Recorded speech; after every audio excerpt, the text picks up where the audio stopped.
കല്യാണം കഴിഞ്ഞ്. ആരാ നിന്റെ? എന്റെ അല്ല. പിന്നെ അമ്മ കല്യാണം കഴിഞ്ഞിട്ട് അവിടെ അടുപ്പിനകത്ത് കിടക്കും. ഒന്നും ഉണ്ടാക്കിയില്ലേ? ഉണ്ടാക്കുന്ന എന്തിന്? അതമ്മ എനിക്ക് വിശക്കുന്നമ്മ. അത്തിക്ക് പോയാ എല്ലാരും കഴിച്ചിട്ടൊന്ന് വിശക്കുന്നു.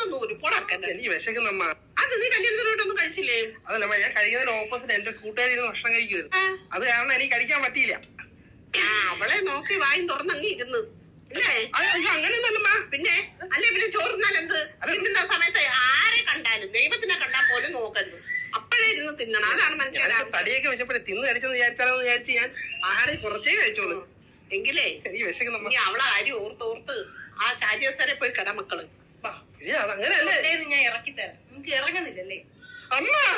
എന്താ നീ കാണിക്കുന്നു?